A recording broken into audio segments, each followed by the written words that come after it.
अब आपने कहा कि 1 या 2 माह तक चीज़ें सेटल होती दिखाई देंगी। उनके कॉमर्स सेक्रेटरी ये कह रहे हैं कि इंडिया आएगा टेबल पर और सॉरी करेगा। क्या इंडिया नहीं, इस हद तक जा सकता है कि वो माजरत खा हो? सॉरी नहीं। इंडिया आएगा, टेबल पे जाएगा, सॉरी नहीं करेगा। ये गलतफहमी है उनकी कि वो सॉरी करेगा। किस चीज का सॉरी करेगा? कि वो ब्रिक्स में रशियन ऑयल खरीद रहे हैं। सॉरी ना, वो रशियन ऑयल खरीदेगा। डोनाल्ड ट्रंप भी इस बात को मानेगा और ये जो इंडिया के ऊपर एक्स्ट्रा टैरिफ्स लगे ये भी खत्म होंगे। मगर उससे पहले अमेरिका, रशिया, यूक्रेन के ऊपर कोई ना कोई सेटलमेंट होनी पड़ेगी। उस वक्त तक थोड़ा सा मसले रहेंगे इंडिया के लिए। डोनाल्ड ट्रंप पीछे नहीं हट सकता। वो उस वक्त पीछे हटेगा जब उसे स्पेस मिलेगी रशिया, यूरोप और यूक्रेन के अंदर। फिर वो कह सकता है कि मैंने कर लिया, मैंने जंग खत्म करा दी, मेरे प्रेशर टैक्टिक्स कामयाब हो गए, मैंने कामयाब हो गया हूं, वाह वाह वाह वाह वाह वाह, अब इंडिया यार तू भी मुझे नॉमिनेट कर दे फॉर नोबेल प्राइज और वापस तुम्हारे tariffs. That is the game. Donald Trump के लिए इस वक्त पीछे हटना इतना आसान नहीं है, मगर वो भी हटेगा। तो आज उन्होंने ये इशारा दे दिया इस तरह की गुफ्तगू करके कि दरवाजे खुले हैं, बंद नहीं हुए, डैमेज कंट्रोल शुरू हो चुका है। करेक्ट। तो इसका मतलब है कि जो सेक्रेटरीज हैं अब उनके ऐसे बयानात भी इंडिया के हवाले से सख्त सामने नहीं आएंगे, जैसे पीटर नवारो का बयान सामने आया और जैसे आज हॉवर्ड लोटनिक उनका बयान सामने आया। मेरा ख्याल है नहीं आएंगे और रोक दिया जाएगा सिलसिला। जैसे पाकिस्तान के हवाले से एक वक्त में बयानबाजी शुरू हुई थी, उसके बाद वो कंट्रोल हुई। और ऐसे में जब इंडिया के साथ अमेरिका के ऐसे मामलात हैं तो पाकिस्तानी भी ये सोचने पे मजबूर हो जाते हैं कि किसी भी वक्त प्रेसिडेंट ट्रंप पाकिस्तान के हवाले से भी पैंतरा ना बदल लें। ये खदशा किस हद तक रियलिस्टिक है? ये बिल्कुल रियलिस्टिक है। डोनाल्ड ट्रंप का कुछ नहीं कहा जा सकता। ये वही डोनाल्ड ट्रंप है जब ये नया नया प्रेसिडेंट बना था पहली दफा, तो इसने तो पाकिस्तान के बारे में जो बातें की थी वो तो आप रिपीट भी नहीं कर सकते। हमारे साथ ज्यादती की है और ये देखें, कहते हैं कि अफगानिस्तान को हमने इंस्लेव किया हुआ था। बहुत बातें की थी उसने तो।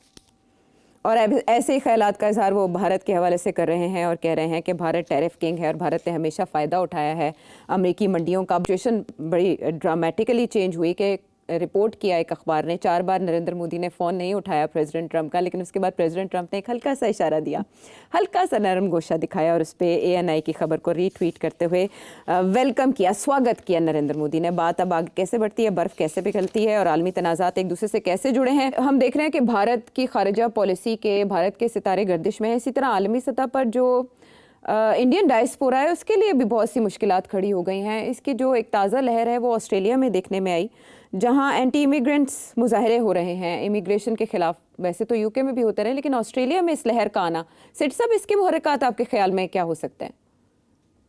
देखिए, आपने कहा कि एंटी इमिग्रेशन मुजाहरे हो रहे हैं। एक्चुअली ऑस्ट्रेलिया के अंदर बात आपने बिल्कुल सही की, मगर जो फोकस है वहां वो इंडिया के ऊपर है, इंडियन इमिग्रेंट्स के ऊपर है।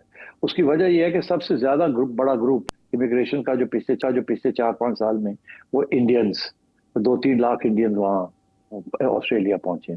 अब मगर ये बात आप वाली है, ये एंटी इंडिया नहीं है। This global movement is anti immigrant. अभी जर्मनी के अंदर बड़ी तनकीद हो रही है। चांसलर, जो पुरानी चांसलर थी मर्कल, जिसने ये ओवर 1 मिलियन रेफ्यूजीज को जर्मनी में आने दिया और यूरोप के अंदर बड़ी उसकी क्रिटिसिज्म हो रही है। फ्रांस के अंदर भी, ये सारे मुल्कों के अंदर, अब यूके के अंदर भी शुरू हो गया है। ये सारे मुल्कों के अंदर एक white supremacist, right wing, extreme right wing ideologies जो है वो उभर रही हैं और वो बेसिकली जो एजेंडा लेके चल रही हैं वो ये इमिग्रेशन का एजेंडा लेके चल रही है, मगर है वो रेसिस्ट। अच्छा, इनके लिए प्रॉब्लम क्या है? अब प्रॉब्लम ये है कि अगर ये एंटी इमिग्रेंट मूवमेंट आगे बढ़ता है तो और गवर्नमेंट्स के ऊपर प्रेशर पड़ता है कि इमिग्रेशन बंद की जाए या कम की जाए, तो इन सब मुल्कों के अंदर एक प्रॉब्लम बन जाती है। प्रॉब्लम यही है कि इन्होंने आने क्यों दिए पहले? क्या इतने इनके बड़े दिल थे कि जी आन दो, जो आना चाहे आ जाए? नहीं, ऐसी बात नहीं थी। क्या ये ह्यूमन राइट्स रेफ्यूजीज आ रहे थे तो उनको सपोर्ट करना था? ये ना समझिए आपके बहुत ये इन्होंने ह्यूमन राइट्स के बेसिस के ऊपर इमिग्रेशन खोली थी। नो, इनको इमिग्रेंट्स की जरूरत थी। ये सारे मुल्कों के अंदर पॉपुलेशन ग्रोथ जीरो हो चुकी है और उनकी पॉपुलेशन जो है वो एज बढ़ती जा रही है।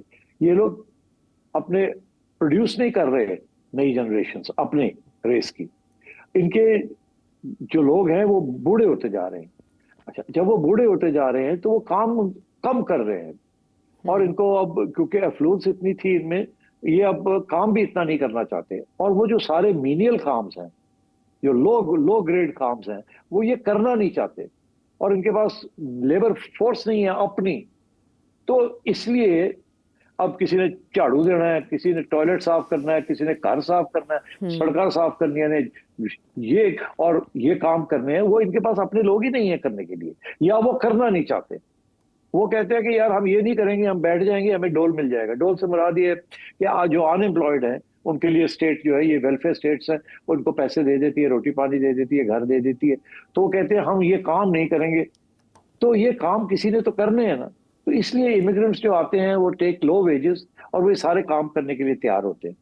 तो आई थिंक एक तरफ उनकी इकोनॉमिक नीड थी, ये सारा कुछ। दूसरी तरफ ये था कि जाहिर है जब ये इमिग्रेंट्स आएंगे तो जाहिर है फिर वो रेसिस्ट जो हैं वो तो मौका ढूंढेंगे ना। अब वो रेसिस्ट जो हैं वो ये कह रहे हैं कि इमिग्रेंट्स ने हमारे जॉब्स ले लिए, हमारे जॉब्स ले रहे हैं। एक्चुअली ये जॉब्स जो हैं वो ले रहे हैं बिकॉज ये गोरे जो हैं ये अब वो जॉब्स करना नहीं चाहते। ये नहीं कि इन्होंने ले लिए, इनको दिए हैं कि यार आप करो ये काम। बस ड्राइवर आप बनो, टैक्सी ड्राइवर आप बनो, जैनेटर आप बनो, हाउस क्लीनर आप बनो। डॉक्टर्स इनके पास नहीं है, नर्सेज इनके पास नहीं है, तो ये अब घर बैठना चाहते हैं।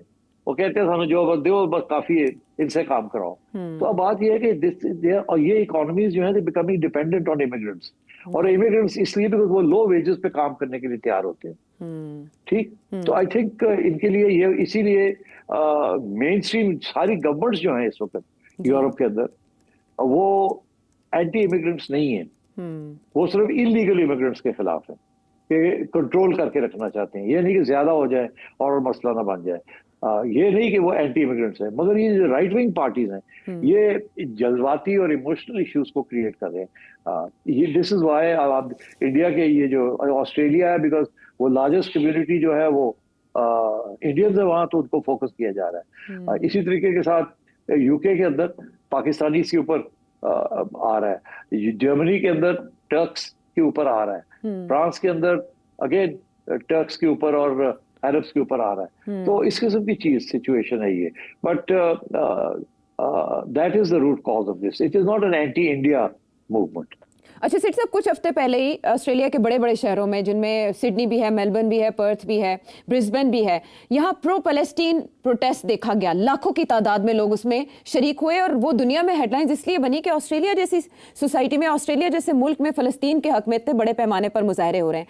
जिसके बाद जो एनालिस्ट है वो ये भी समझते हैं कि वहाँ जो फार राइट है वहाँ का, वो मुस्तरब हो गया कि ये हमारे मुल्क में क्या हो रहा है। जिसके बाद ये जो प्रोटेस्ट हैं या वहाँ पर जो एंटी इमिग्रेंट कैंपेन है वो शुरू हो गई। ये फैक्टर आप कितना असरअंदाज या असरपजीर समझते हैं?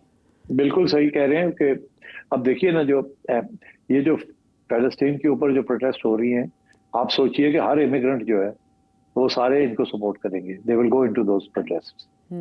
तो ये तो बहुत पॉइंट बन गया ना कि अगर 1 लाख की प्रोटेस्ट है तो उसके अंदर 30-40 हजार तो 20-30 हजार तो इमिग्रेंट्स होंगे। तो दैट पॉइंट इज वैलिड। मगर दूसरा पॉइंट भी वैलिड है, ये जो रेसिस्ट जो प्रोटेस्ट कर रहे हैं ये 5,000, 6,000, 10,000, इससे ज्यादा नहीं है इनकी कंस्टिट्यूएंसी, मगर शोर ज्यादा है, झंडे लेके फिर रहे हैं, तोड़-फोड़ करते हैं, मीडिया को फोकस करना पड़ता है, बट इससे ज्यादा नहीं है। ठीक है, लेकिन यूके में सूरत हाल परेशान कुन हो गई थी जब इस नौइयत के मुजाहरों के बाद तशद्दुद भी शुरू हुआ था, जिसके बाद लेबर गवर्नमेंट को कुछ ऐसे पड़े, फौरी अदालतें लगानी पड़ी, जिसके बाद इस नौइयत के पुरतशद्दुद मुजाहरों या सेंटिमेंट का किसी हद तक घेराव या खात्मा मुमकिन हुआ या कंट्रोल करना मुमकिन हुआ। लेकिन चिंगारियाँ ये सोसाइटी में दबी हुई मौजूद ज़रूर हैं, जिसका डिस्प्ले अक्सर और बेशतर हमें दिखाई देता रहता है।